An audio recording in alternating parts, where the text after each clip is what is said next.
E você já ouviu falar em homeschooling? É um termo em inglês usado para designar a prática de ensinar crianças e adolescentes prioritariamente em casa. E essa prática acaba levantando polêmica em vários países. No Brasil, essa modalidade de ensino ainda não foi regulamentada por lei. E por isso, uma família da cidade de Cavalcante, no interior de Goiás, foi obrigada pela justiça, sob pena de multa diária de R$ 100, a matricular e levar as crianças para uma escola local.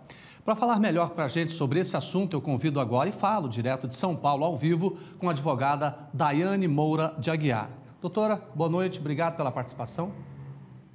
Boa noite, Ordevar. Boa noite aos telespectadores da TV Pai Eterno.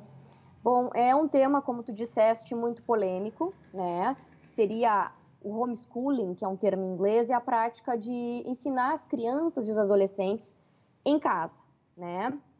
O que ocorre nessa situação aqui do julgamento de Goiás, só para vocês entenderem? Primeira coisa, no Brasil não é regulamentado por lei, tá?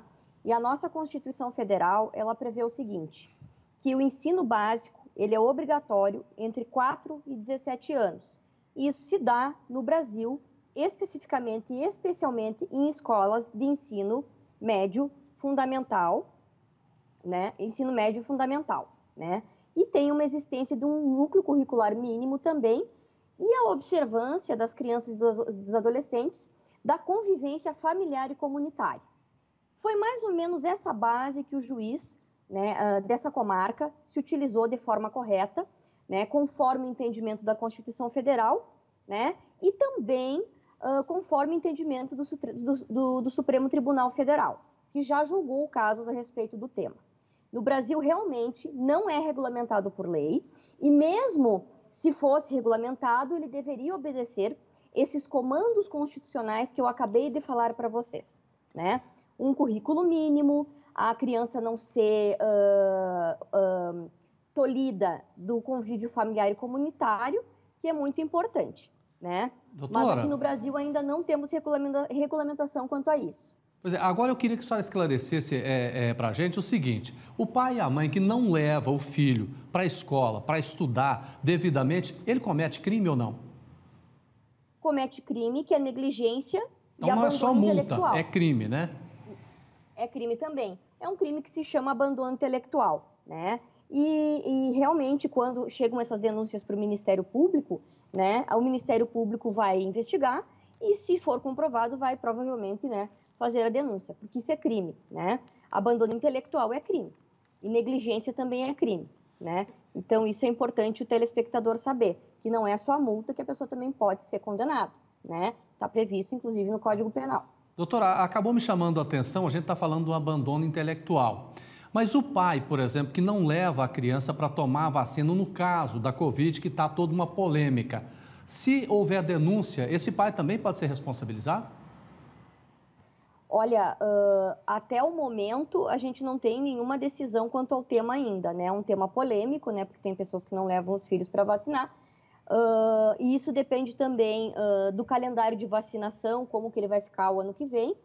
E a apresentação da carteirinha de vacinação também no colégio, que é exigida, né? Então, se a vacina da Covid entrar, realmente isso vai ser uma exigência e daí nós temos que ver quais os desdobramentos que a justiça vai dar quanto a isso, né? Quanto a essa situação da pessoa não levar o filho para vacinar contra a Covid-19, né?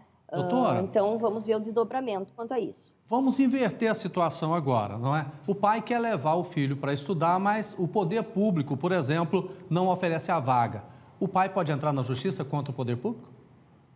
Na verdade, ele tem que fazer, né, uma reclamação, primeiro administrativa, vamos dizer assim, mas ele pode entrar na justiça. Por quê? A ideia é que a criança não fique mais do que 2 quilômetros, né, da moradia dela para estudar. E muitas vezes não há vaga nesse colégio. O que ela pode fazer é impetrar uma ação para tentar uma vaga perto da casa dela, que não pode passar do raio de 2 quilômetros, em tese, né? A gente sabe que o Brasil é um país enorme, né? Nós temos diferenças no trato educacional por todo o Brasil, né? O tamanho continental. E a gente sabe que em alguns lugares a gente não tem atendimento de escolas a 2 quilômetros da casa da pessoa. Né? Então é um pouco complicado, mas pode sim, né? Tudo é possível, né? Principalmente invertendo essa situação, né? Que a pessoa não tem acesso. Doutora Daiane, muito obrigado, boa noite para a senhora. Boa noite. Tá certo.